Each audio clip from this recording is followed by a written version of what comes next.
क्या ऐसी बहू भी हो सकती है? दिल को छूने वाली कहानी। सुबह का लगभग 10 बजे का समय था। पोस्ट ऑफिस में ज्यादा चहल पहल नहीं थी। पोस्ट ऑफिस के मेरे केबिन से पूरा की पूरा पोस्ट ऑफिस मुझे साफ दिखाई दे रहा था।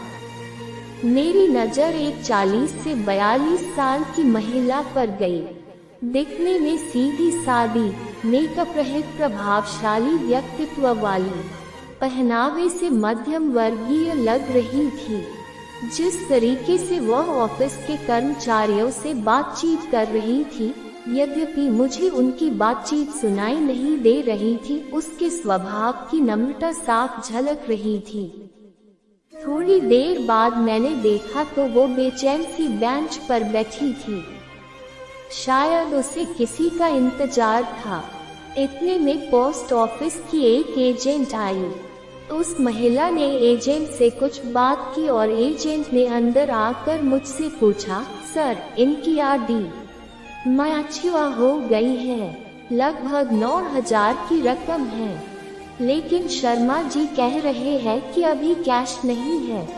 11 बजे बैंक खुलने पर ही पेमेंट हो सकता है। सर, मैंने पार्टी को बताया था कि मैं उनका पेमेंट जल्द ही करवा दूंगी।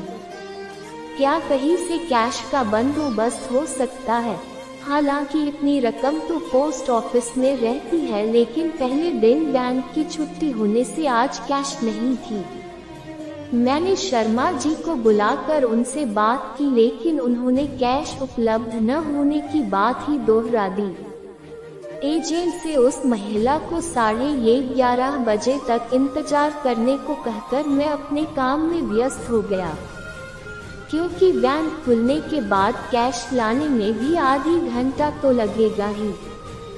थोड़ी देर बाद मैंने देखा कि एजेंट तो जा चुकी है और वो महिला बड़ी बेसब्री से कैश लाने वाले लड़के का इंतजार कर रही है। 11:35 को वो महिला लगभग रासी होकर मेरे केबिन में आकर कहने लगी, सर, मेरी बुजुर्ग सास जो कि 85 साल की है, उनके खाने का समय हो रहा है। मुझे उन्हें समय पर खाना खिलाना है। कैश आने में और कितना समय लगेगा? अब लड़का आता ही होगा।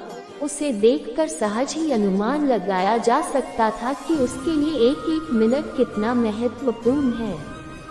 मैंने किसी बहू को, सास को वक्त पर खाना खिलाने के लिए इतना व्यग्र होते पहली बार देखा था। मेरा काम करने में मन ही नहीं लग रहा था। पूरा ध्यान उस महिला पर ही केंद्रित था। उसकी बेचैनी मुझसे देखी नहीं जा रही थी। सच बताऊं, यदि उस वक्त मेरे पास पैसे होते तो मैं खुद उसे अपने पैसे देकर वक्त पर रवाना कर देता। कैश आने पर मैं अपने पैसे ले लेता, लेकिन हाय री किस्मत, मेरे पास भी इतने पैसे न थे। मैंने उसे बुलाकर कहा, आप यहाँ पर हस्ताक्षर कर दीजिए, ताकि कैश आने पर आपका उतना वक्त भी बचे। उसने हस्ताक्षर कर दिए और बेंच पर जाकर बैठ गई। 11:45 हो गई, लेकिन लड़का नहीं आया। अब उसका धैर्य जवाब देने लगा। वो मेरे पास आकर कहने लगी, सर, मैं अब और इंतजार नहीं कर सकती। मेरा घर भी दूर है, खाना बनाने में भी वक्त लगेगा।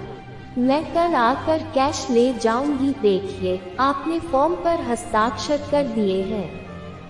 इसका मतलब है कि आपको कैश मिल गई है। अतः कैश तो आपको अभी ही ले जानी होगी। अब वो कुछ ज्यादा ही परेशान हो गई। 11:55 पर वो फिर मेरे पास आई। माफ कीजिएगा, मैं और इंतजार नहीं कर सकती। मैं जा रही हूँ। मुझे मेरी सास को वक्त पर खाना खिलाना है, चाहे इसके लिए मेरा इतने रुपयों का नुकसान ही क्यों न हो जाए। और वो सचमुच में चली गई।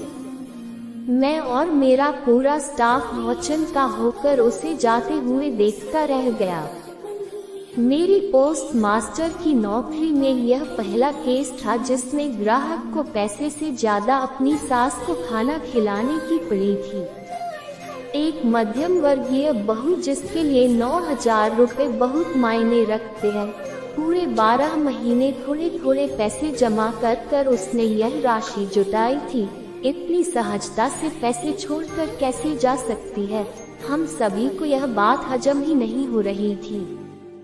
आजकल ही नहीं तो प्राचीन काल से ही सास बहू का रिश्ता एक ऐसा रिश्ता कहलाता है जिसे जैसे न चाहते हुए दोनों ही निभाती है। आए दिन हम सास बहू के अनबन के किस्से पढ़ते सुनते रहते हैं।